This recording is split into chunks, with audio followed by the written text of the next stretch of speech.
Olá, bem-vindos ao quinto episódio. Hoje o nosso convidado é o Comodoro Honorário do Clube Naval de Cascais, uma personagem completamente desassociável do Clube Naval de Cascais e de Cascais em si, como grande embaixador do campo de regatas e do Clube Naval de Cascais. Patrick Monteiro de Barros, muito bem-vindo ao nosso podcast a caminho de Paris. Estamos neste momento na última semana de julho, com os Jogos Olímpicos quase a começar. Tendo em conta a sua carreira enquanto velejador, enquanto profissional, enquanto homem de negócios, nós vamos querer começar exatamente por onde tudo começou, no início e na sua ligação ao mar. Patrick, quer-nos explicar um bocadinho o que é que o fez ligar ao mar? Ah, bom, para mim é um prazer e uma honra participar nesta emissão. A minha ligação ao mar devo ao meu tio. O meu tio era almirante da Armada, tinha um iate e eu, a partir dos 5 anos, às vezes ia a bordo do iate e adorava aquilo. E comecei a gostava imenso.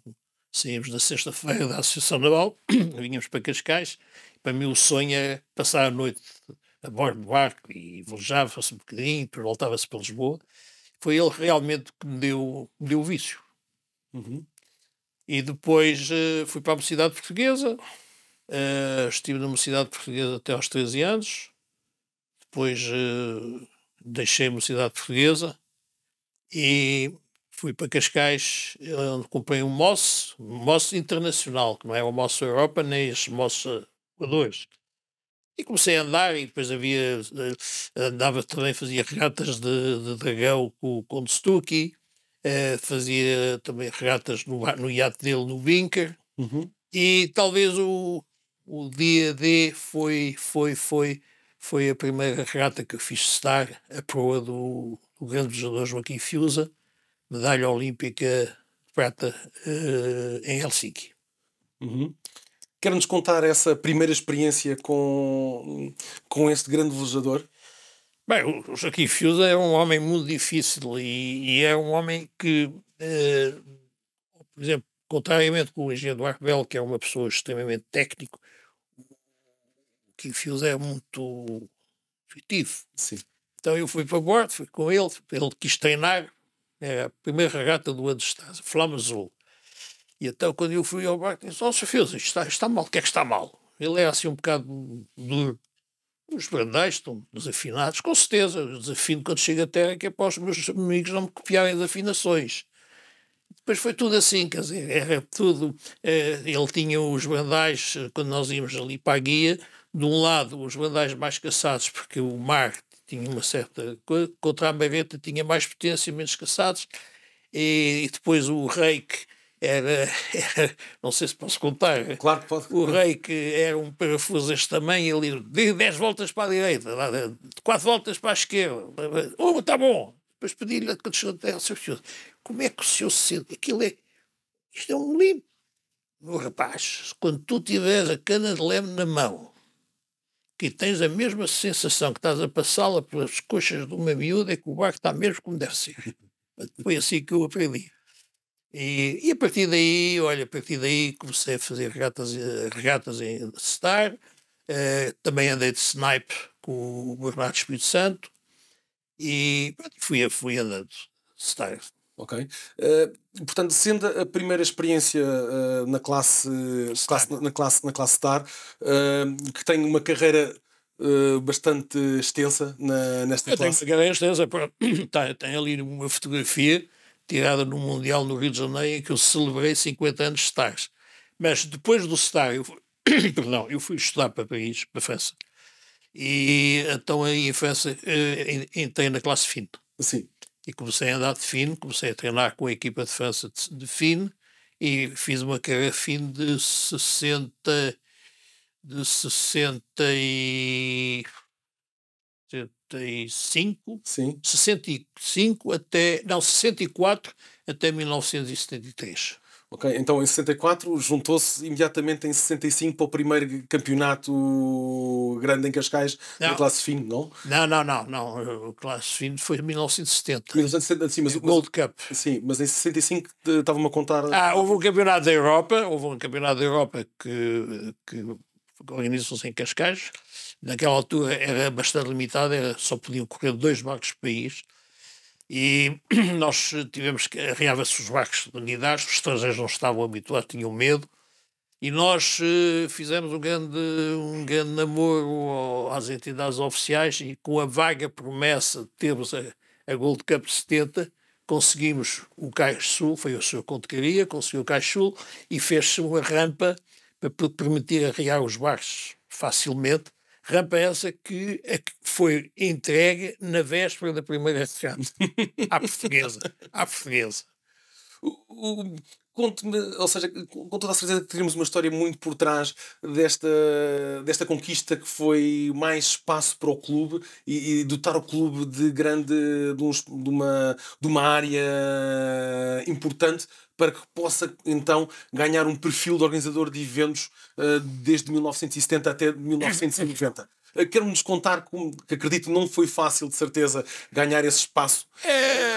Não foi fácil, mas repare, a Gold Cup dos Filhos de 1970 foi a maior de sempre. Tivemos 168 barcos, tivemos 28 países.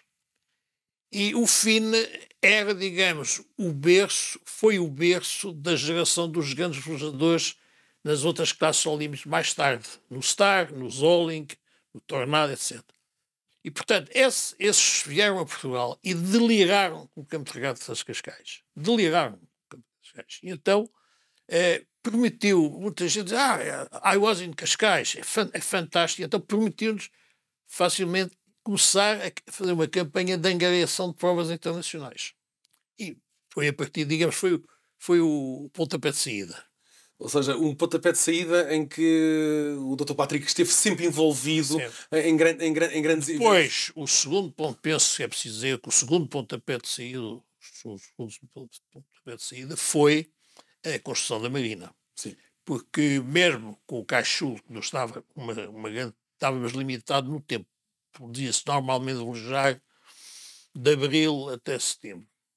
Porque havia os ondas, o mar forte de inverno, e portanto a Marina deu a possibilidade de ter Cascais 365 dias por ano, menos os feriados e Natal e Páscoa. Sim. E aí foi um grande pulo para a frente. Okay. Grande pulo para a frente. Voltando outra vez a revisitar a sua carreira na classe Star e na classe Fin, o Patrick tentou por várias vezes, tem uma carreira longa em classes olímpicas e tentou por várias vezes apurar-se para ir aos Jogos Olímpicos. Quer-nos contar qual foi a primeira vez e quer-nos contar um bocadinho sobre a primeira vez em que almeja o sonho olímpico? Eu devo confessar que ser olímpico era um sonho. E penso que um desportista de qualquer modalidade participar nos Jogos Olímpicos é uma experiência única, é uma sensação. Entrar naquele estádio, Portugal. Bom, eu infelizmente tenho um currículo amador, sempre fui amador de vela, mas currículo, enfim, penso razoável. Campeão do mundo, campeão da Europa, campeão de Portugal, campeão de Espanha, campeão de Ibérica, mas os Jogos Olímpicos correu sempre muito mal. E é muito fácil, vou resumir em poucas palavras. Em 1964, eu já estava a andar de fino, então tinha o sonho de ser o primeiro português a ir aos Jogos de Inverno e de Verão, porque eu tinha tido problemas durante até aos 12 anos de bronquites crónicas. Portanto, passava 4 meses por ano na montanha, nos Alpes, e fui um bom esquiador. Quando fui estudar para Paris, participei, por exemplo, com o Campeonato da Europa de Universidades Não Alpinas, que são, portanto, universidades que não estão junto a 150, 100 km do meio do resort. Fiquei terceiro na descida. O Conde Caria, que era o presidente também da Federação de Ski, conseguiu que eu fosse treinar com a equipa de França, só que o meu nível estava à meio da tabela, não estava com os tops, né? Então acabei por treinar com as miúdas, as manas Watchel, Annie Famoso, etc. Bom, em 64 estava com esse sonho, só que em Chamonix dei uma queda, uma grande queda, bati com o braço numa árvore, fratura exposta, enfim, 64, nisso, 1-0. Em 68 fui apurado para ir em Fins ao México, vinha do Alentejo 3 dias antes de ir para o México, parece-me numa curva um táxi, e eu, para não bater de frente, saí da estrada, enrolei-me numa árvore, lesão na coluna, colete de gesso, enfim, 2-0. Depois, em 72, 64, não, 64, 72. Em 72 estava na seleção olímpica. O meu grande rival era o Zé Manuel Quina, que aliás fez uma boa prestação, uma grande prestação, um grande treinador. E eu ainda estava na guerra, mas a empresa, eu trabalhava por uma empresa chamada Sonap e nós fomos concorrentes à nova refinaria, que veio a ser a refinaria de Sintes. Portanto, quando fui falar ao meu presidente a dizer que eu queria, ele disse: não, olha, o senhor vai para Montreal em 76. Aquilo, 3-0.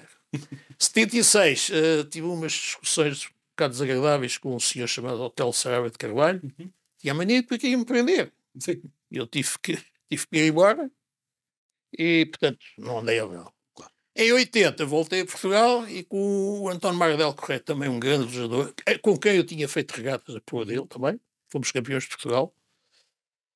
Aliás, fui campeão de Portugal com o Mardel Correia, com o recorde, 6 regatas, 6 primeiros. Estávamos a treinar para os Jogos de Moscou. E tive bons resultados, um em Kiel e outro em La Rochelle. A coisa estava bastante bem encaminhada, Portugal boicotou. Já vamos em 5-0. Não é? 5-0, sim. Depois, em 84, então aí fomos para Los Angeles e eu descobri que o barco de um espanhol tinha ganho 2 mundiais e pré-olímpica. Isto já, ou seja, dentro da aldeia olímpica... Não, descobri isso antes, aluguei o barco. Sim. Só que quando a gente cheguei a Los Angeles, a gente meteu o barco nas medições e o barco estava completamente aldrabado e não passou. Sim. Portanto, fiquei sem barco. O Mardel Correia correu com o barco alugado e olha, 6-0. Finalmente, estamos a chegar a Poussin. E Poussin, lá fomos. E Poussin, eu devo dizer que em Poussin, vamos ser fracos. Em 1988? 88. Eu não penso, vamos ser objetivos, eu penso que é um bocado de sonhar alto e com um pódio. Até porque, ao nível, ainda havia amador e há uma grande diferença comigo. Mas eu treinei muito a sério em 88 com o Henrique Anjos. E nós tivemos cá o campeão americano Buddy Melges, tivemos cá 2 meses a treinar com ele, e com o austríaco, fabricante de velas, meu amigo do tempo dos Findes, teve 10 Jogos Olímpicos, correram 10 jogos, fizemos um programa para umas velas especiais com vista a Poussin, onde Poussin tinha o vento dominante, era contra a corrente, que é forte, e uma mareta curta. Portanto, fizemos uma vela que tinha, mas que andava bem. Andava de tal maneira bem, fizemos belíssimos resultados, que os italianos, isto é só, os italianos, pediram-nos para nós irmos treinar para a Sardenha antes dos jogos com o italiano, que é o campeão do mundo, o Gorla, porque tinha ouvido dizer que nós éramos uns foguetes e éramos.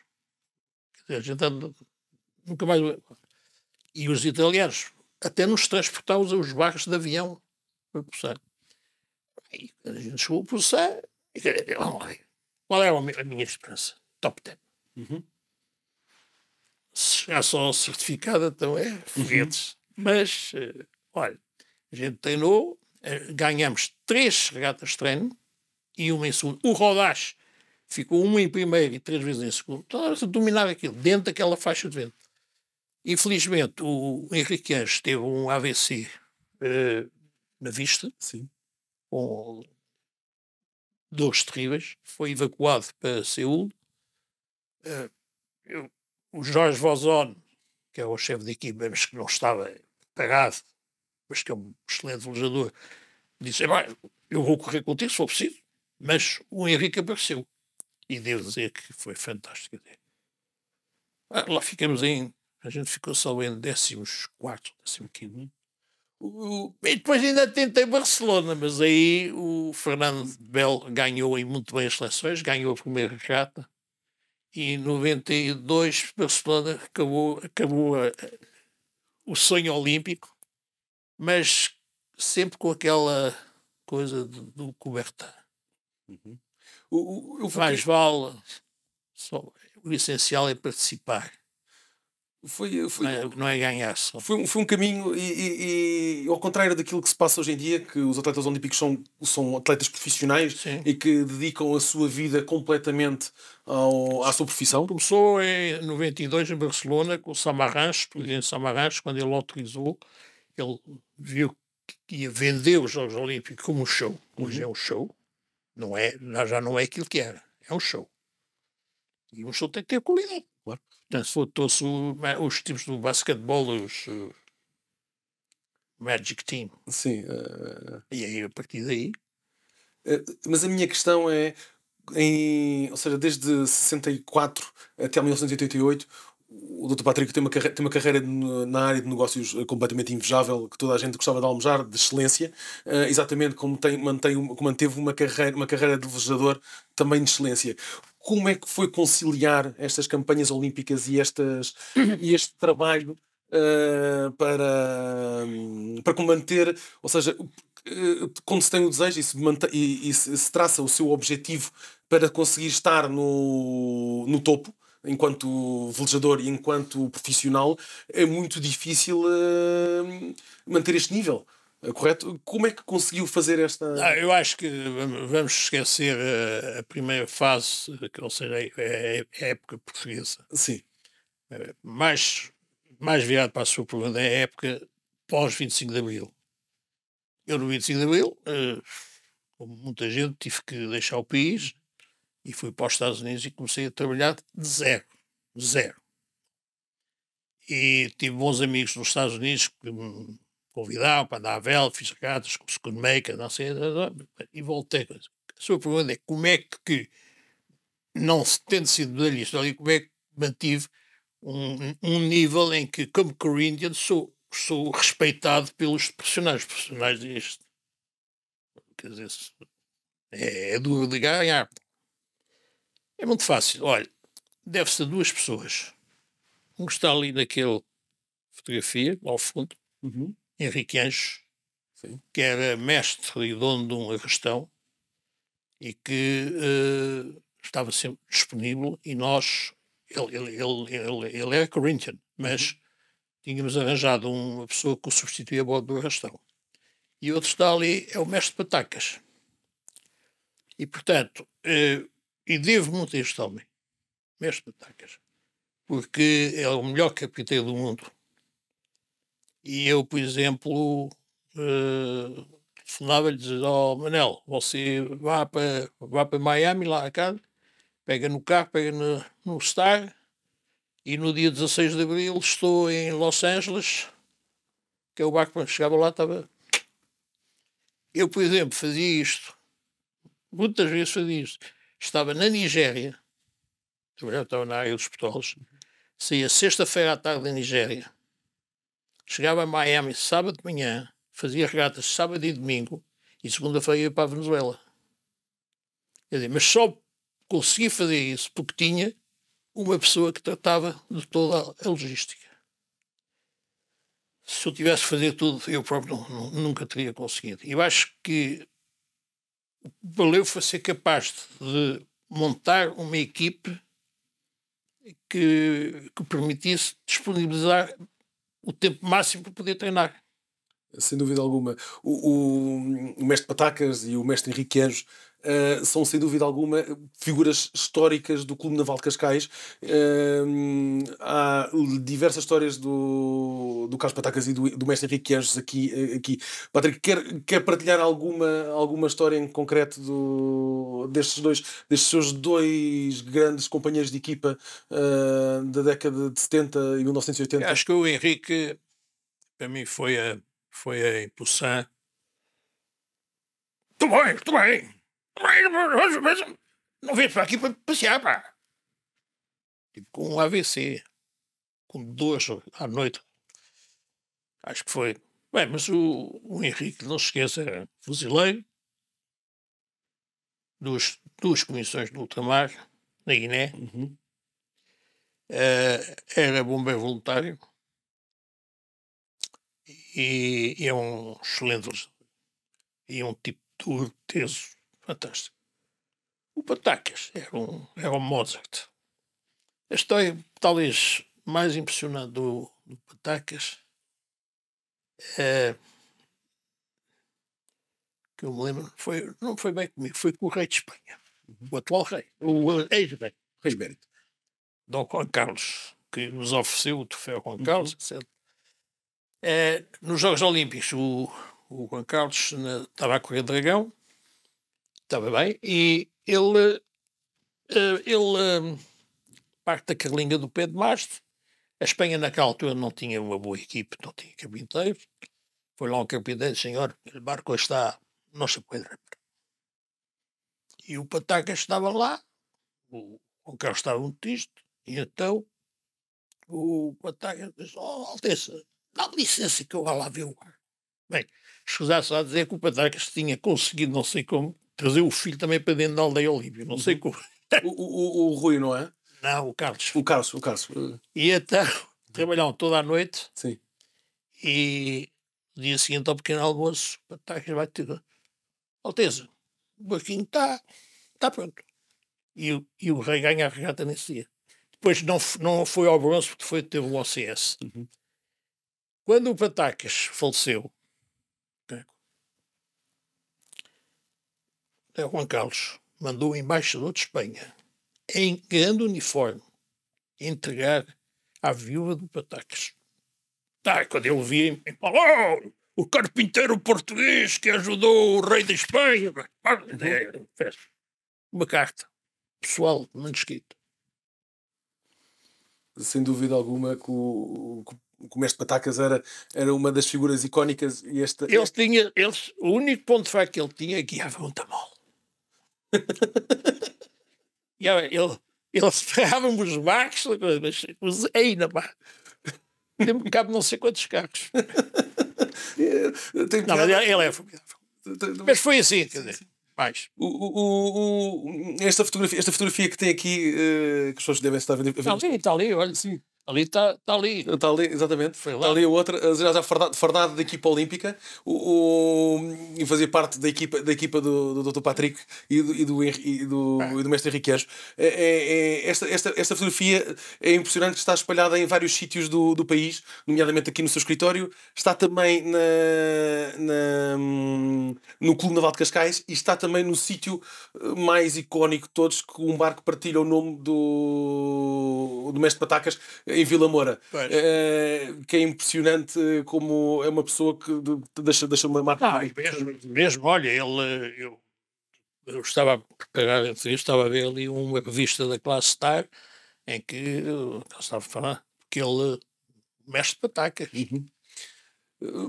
Mas respondendo à sua pergunta, quer dizer, eu consegui fazer o que fiz porque à custa de uma organização sou muito organizado e ter uma equipe que me permitisse, um tripulante e Eu vou-lhe dizer, ainda, além de ser muito organizado, o Dr. Patrick é conhecido por montar equipas ganhadoras e montar equipas de alta performance e liderar equipas de grande capacidade. Pronto, e esta Também foi. perdi algumas, né? Sim, mas eu conhecendo, ou seja, na fase mais recente, tenho todo o gosto em dizer-lhe que realmente lidera equipas de alta performance. Nós via na. Para mim, devo dizer, para mim, pessoalmente, como digamos, nesse campo, nesse aspecto, a maior alegria que eu tive até hoje foi o nosso terceiro lugar na Youth America's Cup. Uhum. Quer-nos contar como é que nasce este projeto? Ele nasce. Eu recebi o convite. Também fiz a Invitational Cup, em que Sim, sim. andou muito bem, mas enfim. Bem, recebeu-se o convite porque o Kutz é o organizador daquilo. Já tinha passado aos catamãs, estava aquilo. E o Russell disse: bem, mas eu, tu arranjaste uma equipa portuguesa. E recebemos o convite. Só que o convite previa tinha um período de adaptação, depois havia um primeiro avaliação, depois se eles achassem que o projeto cada um tinha pernas para dar, ia-se fazer uma prova lá de pré-seleção, e os melhores apurados iam ao final. E nós, falei com o presidente da Câmara, também o António Melo, Uhum. e arranjou-se as verbas, só que nós não tínhamos pago. E nenhum dos nossos jogadores tinha andado naquilo. Lá se arranjou um treinador francês, Cunningham, Hervé Cunningham, que é muito bom, que aliás foi meu tripulante quando eu ganhei o Campeonato da Europa de 12 metros, no 12 metros, eu o conhecia, e ele especialista em desbarques. E então, chegou-se aí a dezembro e ainda não tínhamos andado. Mas fazia ginástica, não, havia um programa de preparação. E lá veio o barco e os rapazes treinaram um mês de janeiro e fevereiro, andaram, não sei, 10 horas por dia. E foram a São Francisco. São Francisco e apuraram-se. Apuraram-se e depois fomos lá virar. E depois lá tivemos assim uns problemas e tal, mas resolveu-se tudo. Eu diria que foi um dos grandes resultados do Clube Naval de Cascais numa equipa montada por si, ou seja, que o clube tem que lhe estar extremamente agradecido. E além de mais, grandes velejadores. Mas eu não andei daquilo, hein? Eu sei que nunca andou, mas o Dr. Patrick montou essa equipa e eu acho que sem desprimazia para a qualidade dos velejadores que ali estão, que faziam parte dessa equipa, como o Bernardo Freitas, o António Melo, o João Melo, o João Matos Rosa e o Vasco e o Paulo Manso, que eram os 5 velejadores. E ainda falta o Ricardo Schedel e. Shadow. O Ricardo, e ainda falta um que me estou a esquecer, que é o Manel Riaga. Ou seja, esta equipa de velejadores muito talentosos, de repente temos aqui 3 velejadores que saem para ser velejadores profissionais. Eu acho que, de certa maneira, contribui com as participações lá fora, etc. E as vindas também de cá, contribui muito a que quase os 15 nossos velejadores se tornassem profissionais de vela. E são muito solicitados, porque nós temos boas equipes. Mas sabe, é tudo uma questão de método e de organização. Repare, eu nunca tinha andado 6 metros. O 6 metros, no primeiro ano, foi a 150 metros da meta, tínhamos um Mundial ganho. Uhum. Caiu o vento e ficamos em segundos, com os mesmos pontos que o primeiro. Aqui no Campeonato da Europa foi a mesma coisa. Bom, é preciso ter método, é preciso, mas para ter método é preciso ter bons elementos. Se você pode ter todo o método de todos, se não tiver bons elementos a trabalhar, não vai a parte nenhuma. Eu, por exemplo, nos clássicos, agora estamos a correr de clássicos, temos uma equipe simpática, funciona tudo bem. Eu vou-lhe dizer uma coisa, conhecendo bem a sua equipa tanto de 6 metros e agora como nos clássicos, todos eles dizem que o nível de exigência continua lá e que temos todos o mesmo objetivo, e é nunca sair de lá sem dar o nosso melhor. E mesmo que damos o nosso melhor, às vezes não é suficiente e queremos sempre mais. Mais e mais e mais. Ou seja, não existe um patamar, sempre mais. É impressionante como é que mantém este nível de exigência e continua a trazer esse nível de exigência em projetos. Então, nos Jogos Olímpicos, situs, saltus, fortus. O sonho olímpico. Completamente. Doutor Patrick, vamos voltar um bocadinho então para trás e voltamos então a 1900, estamos a falar um bocadinho de 1988, navegámos aqui um bocadinho por alguns projetos de vela em que estive envolvido. Em 1996, se não tiver erro, ou ao meio da década de 90, o Dr. Patrick traz um novo paradigma para Cascais, num jantar na Vela Latina, em que junta um conjunto de pessoas e que lança um desafio que que hoje, 30 anos depois, continuamos a ver frutos desse jantar, em que desafia esse grupo de pessoas. Dragopor. Exatamente. Em que o grupo fundador da Dragopor. Eu tenho. Se quiser, posso lhe facilitar depois até a foto dos fundadores. Não tenho, mas vou escrever. Posso lhe arranjar essa. Olha, a coisa foi fácil. É evidente que a vela, todo o desporto da vela em Portugal, na sequência do etc., quer dizer, as estruturas foram abaladas, muito bem.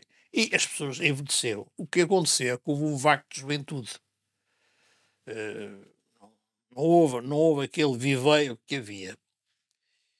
E nós, havia um grupo de pessoas que tinham todos andado de Star. E o Star tornou-se, já não é o mesmo Star 20 anos mais tarde, tornou-se hoje um animal altamente duro e competitivo, e os proas e os lebres, tem que fazer 10 horas de ginásio por... O Dragão era sempre o barco indicado para Cascais, porque o nosso campo de regatas, que é um dos melhores campos de regatas do mundo, eu só conheço 4 outros iguais, e ali entre o Farol da Guia e o outro a seguir, o Barros Corner. Sim. O Dragão está muito melhor do que o Star. Quer dizer, o Star ali está no limite dos limites. E então, como a rapaziada do Star já estava com os anitos, foi basicamente juntar os ex-staristas que estavam desocupati. Juntei, olha, vamos fazer um projeto, compramos 12 barcos, de uma encomenda só, todos iguais, todos ao mesmo preço. Tá. O clube não tinha meios aqui. O barco de jogo era a minha lancha, as papas. E houve uma entrada. E isso criou logo uma grande movimento. Eu vivia no estrangeiro e o presidente da classe é o Carlos Boefém, que se mexeu muito bem, que fez muito trabalho de divulgação, e fomos também para o Algarve e começamos a ter. E o grande salto foi em 98, quando tivemos a Gold Cup, a primeira Gold Cup, porque já estava a Marina a acabar de ser feita, e veio cá o Majestade do Rei Juan Carlos, que nos ofereceu, inclusive, o seu troféu. Portanto, foi e estou muito contente de ver que o Dragão teve agora uma baixa e agora está a retomar força, porque é o barco ideal ali. E eu acho que hoje em dia na Europa o Dragão é uma alternativa para muita gente que quer continuar a andar à vela, mas que não tem a força nem a juventude para andar de Star ou de 49er. Hoje em dia o circuito profissional associado à classe Dragão continua um altíssimo nível. Altíssimo. O Dr. Patrick, portanto, a seguir a partir dos anos 90 até 2017 faz uma campanha de Dragão bastante boa, e sempre como embaixador da classe e embaixador de Cascais, a trazer outros jogadores, no fundo, a levar Cascais ao mundo mas há uma coisa que eu quero dizer, é que o Dragão que a gente comprou em 95, 96 não tem nada a ver com o Dragão 2. Por exemplo, os molinetes, os proas iam sentados.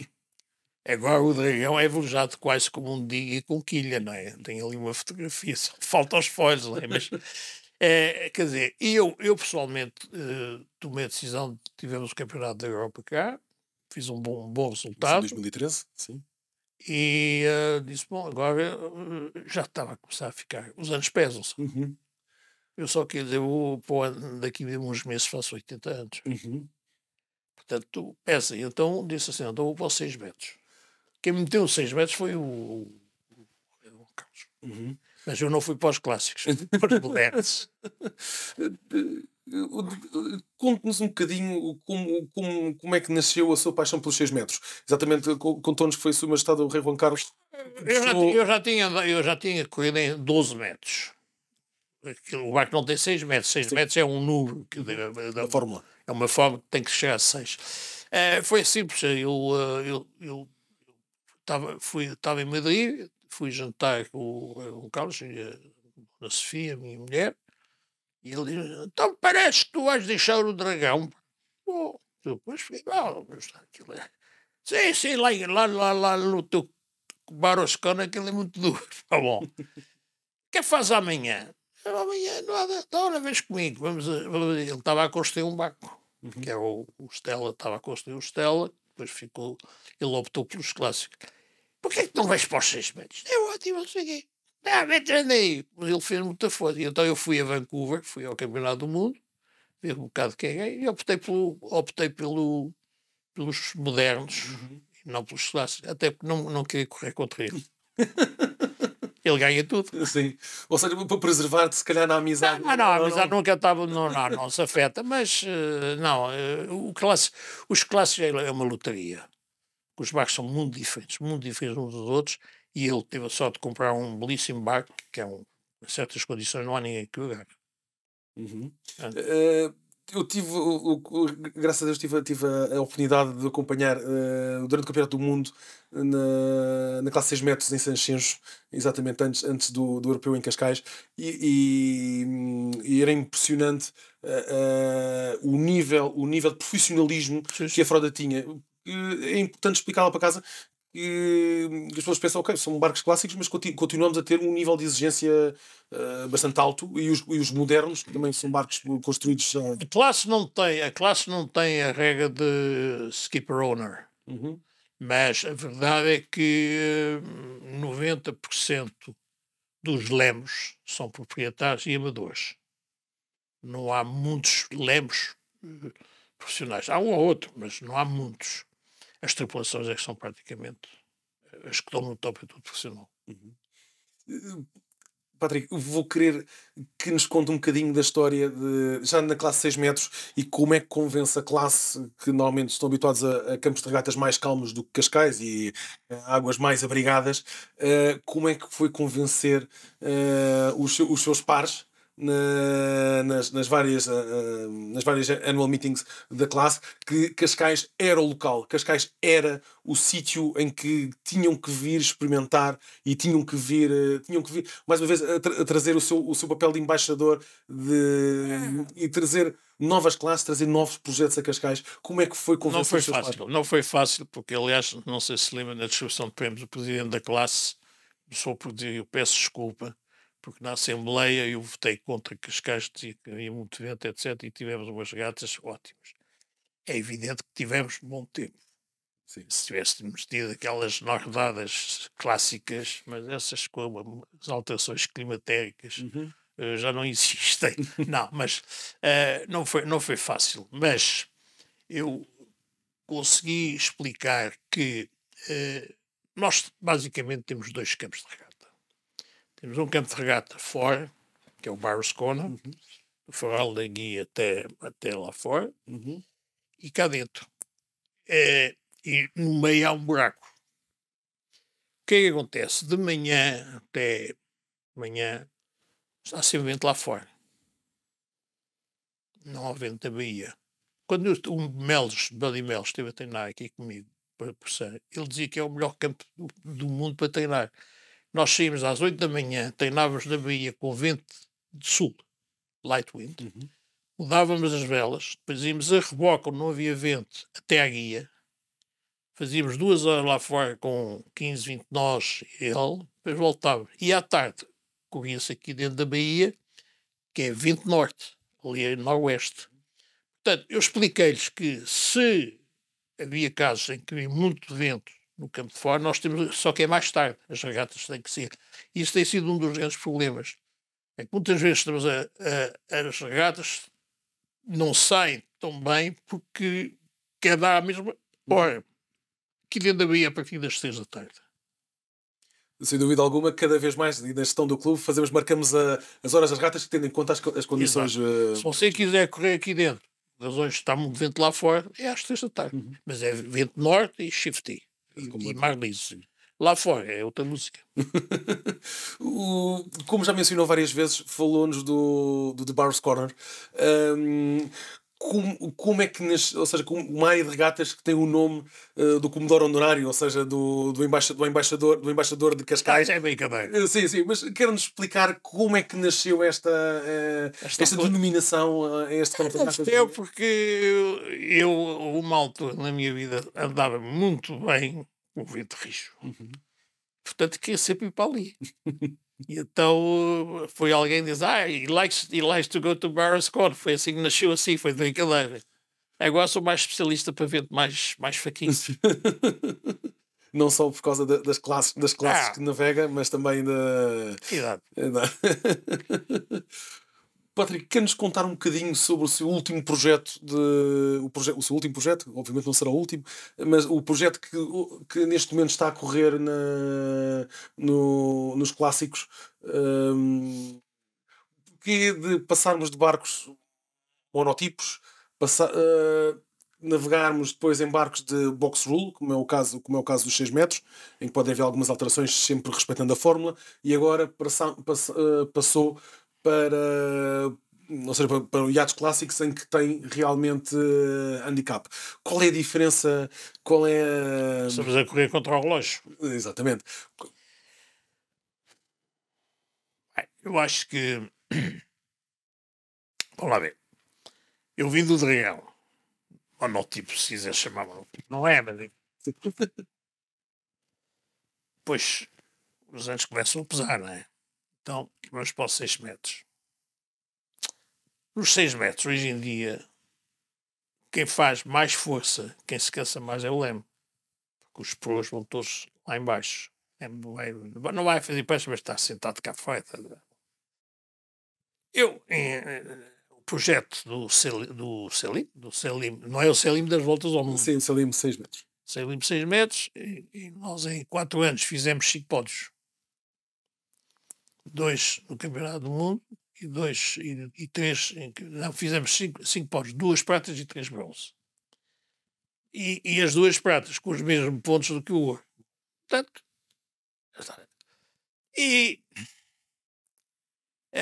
eu vou ser muito franco. Todo o projeto está e continua. Agora mudou para Palma. Naquela altura é Sanches. E Sanches, quer dizer, ia lá praticamente fim de semana sim, fim de semana não. Não é assim, são os tipos são encantadores, recebem lindamente, mas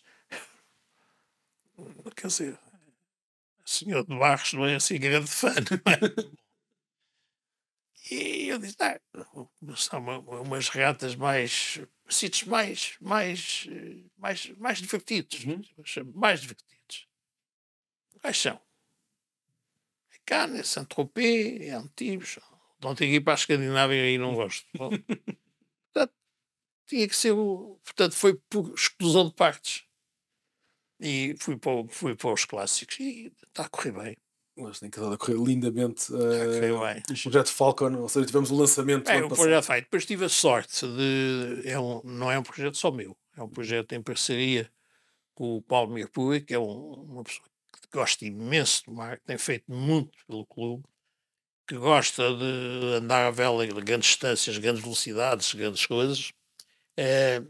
Acho que ele nunca teve muita experiência de regata táticas, etc. Que durou, acha que é diferente para ele, é uma descoberta. E bem, a gente fizemos esta parceria e está a correr lindamente. Ótimo. Dr. Patrick, o que é que ainda não foi feito? Que projetos? Eu sei que pensa todos os dias pensa, acorda e pensa no amanhã e o que é que ainda gostava de fazer na vela? Que projeto é que gostava de ver concretizado com o Falcon? Que projetos outros gostava de ver noutras classes?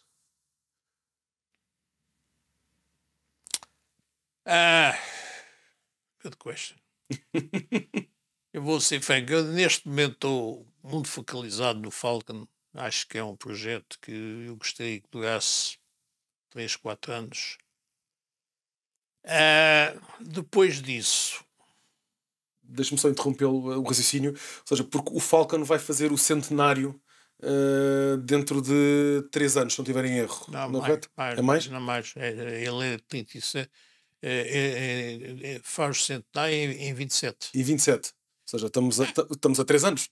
Pois, então, E gostava eu gostava de ganhar o torneio, a regata do centenário. O que é do Yacht Clube que está em, gostava, sim, em Saint-Tropez. faz em Saint-Tropez numa das provas. Ah, Bem, também poderia pensar talvez fazer qualquer coisa nos rocks. Uhum. Eu este ano estive lá nas Caraíbas, o Rock 600, achei aquilo giro. Ou seja, fazer uma Royal. Uma Rock Uma Royal 600, 600, ou seja, fazer uma regata, para explicar para casa, uma regata de 600 milhas, à volta nas Caraíbas. Achei aquilo muito giro, mas isso é para depois do Falcon. depois do Falcon. Ok. Portanto, Dr. Patrick, muito obrigado pelo seu tempo. a única coisa que eu tinha que também mencionar, que esqueci-me, é que quando pediu o que é que permitiu este pulo, deu um pulo indiscutivelmente. Sim. Hoje em dia, aliás, basta ver o Global de Cascais hoje até é correspondente dos melhores clubes do mundo. E o que é que foi esta coisa? Eu acho que talvez uma coisa que contribuiu foi a nossa candidatura infeliz para a America's Cup. Uhum. Acho que isso falou-se muito de Cascais.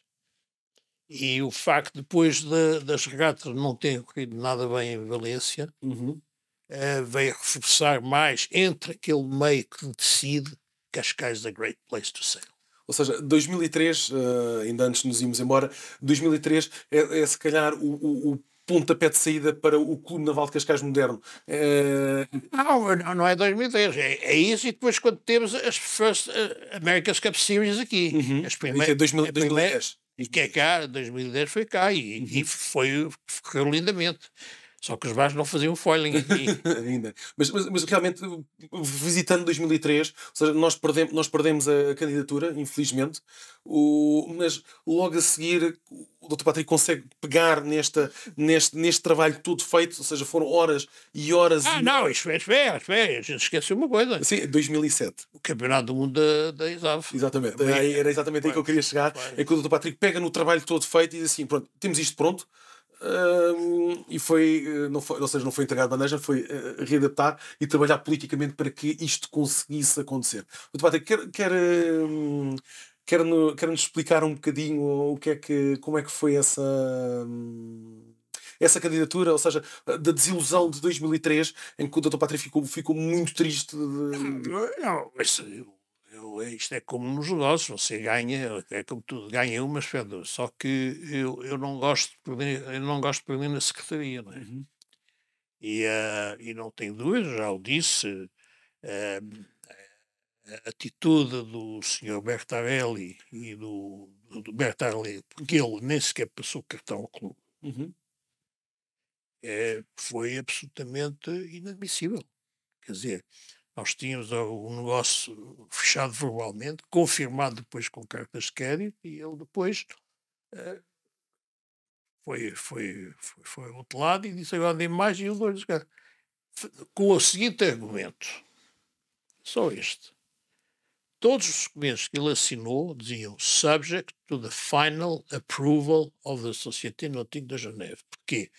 porque a empresa que estava à frente era mandatada para escolher o lugar, o venue. Mandatada, mas sujeita à retificação. Então, eu peço o seguinte: como é que eu, sendo também sócio do Clube Náutico de Geneve e tendo requisitado, inclusive por via judicial, cópia da ata, nunca houve uma reunião do clube sobre a matéria? Ele tomou decisão. Está a perceber ou quer que explique? Já, e acho que toda a gente em casa percebeu perfeitamente Ele tomou decisão. E a zanga dele com o Russell Coutts foi por causa disso. Ele disse ao Coutts, mas eu tenho no meu contrato, tenho uma cláusula que diz que eu tenho major say na escolha. Ele respondeu, for me you're a truck driver, I own the truck. Bom, agora, o trabalho depois, o Mundial da ISAF, eu acho que foi uma prova fabulosa, porque então, sempre foi a maior prova olímpica, de uma modalidade olímpica em Portugal. Mas, quer dizer, o facto de termos tido a candidatura, toda a gente reconhecer que não sei o quê, depois tinha também muito apoio na ISAF, que é o Paul Anderson, que é um grande amigo meu, muito apoio.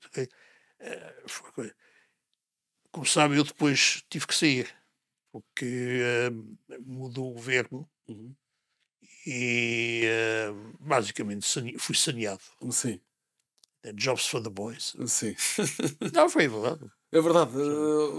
Fui saneado e, olha, gostei imenso de Portugal ter, mas não estive na parte final. Ou seja, mesmo na parte da organização final. Não. Ou seja, o campeonato é em julho de 2007 e o Dr. Patrick, no fundo, abandonou o cargo de Não, mais, e até para não prejudicar o clube, demiti-me naquela altura de Comodoro. Porque as relações com o governo eram inadmissíveis. Isso é na altura em que o Dr. Patrick sai de Comodoro do clube e entra depois o Dr. Miguel Horticosta para... Eram inadmissíveis, quer dizer, eu não ia partir a luz, mas quer dizer, é inadmissível, não havia, é insustentável.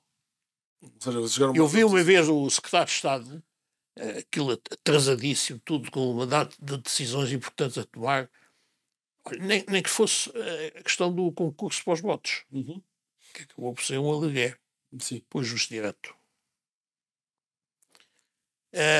Eu venho de propósito dos Estados Unidos, digo isto, estou a ser pressionado com perguntas concretas, venho de propósito dos Estados Unidos, chego cá, o senhor confirmou a hora às 4 da tarde, o secretário de Estado da altura, não apareceu. Eu estou a dizer, falei-lhe, não tem nada a ver com o seu horário, é o privilégio do governante. Não. Bom, passou. Mas foi uma boa prova. Correu bem.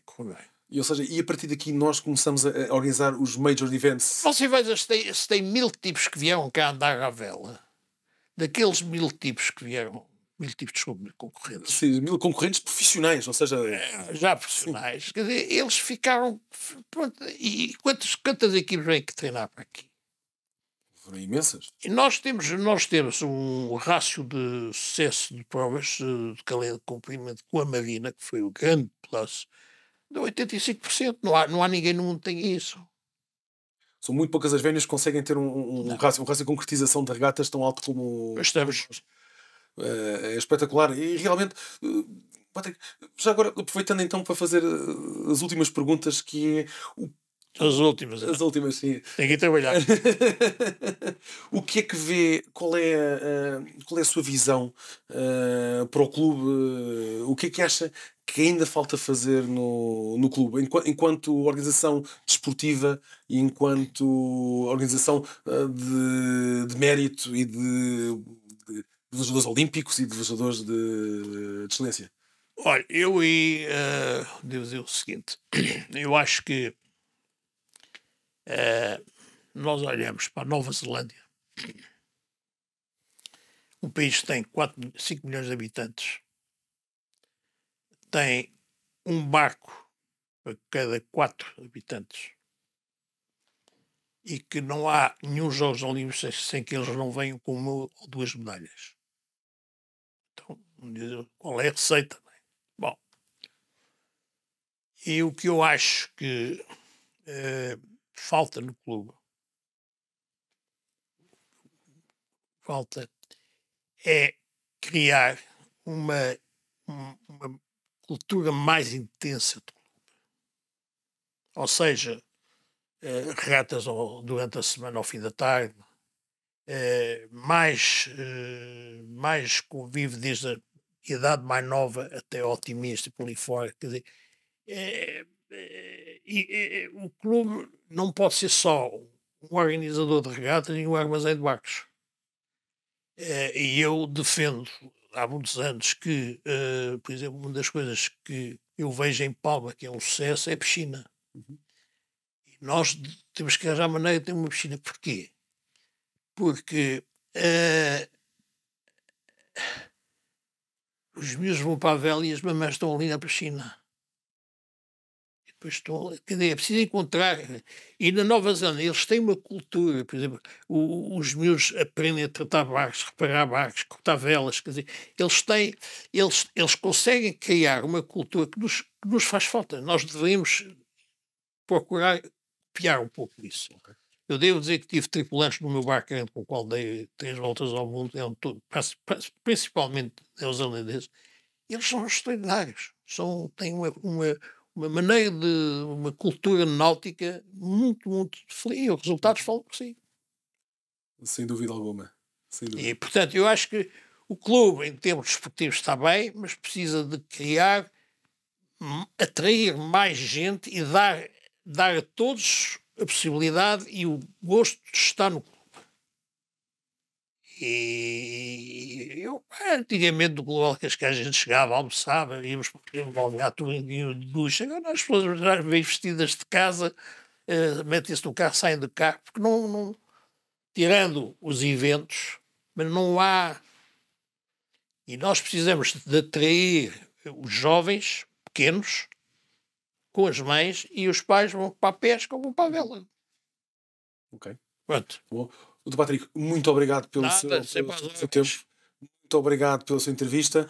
E quero deixar uma mensagem de boa sorte para a Carolina João e para o Diogo Costa, que vão começar as suas regatas nos próximos dias. Tacamate. Tacamate. Dr. Patrick, muito obrigado. Para os dois, tacamate. E fazer como o mestre Patacas fazia. Sorte. Tacamate. Ok, Patrick, muito obrigado. Não.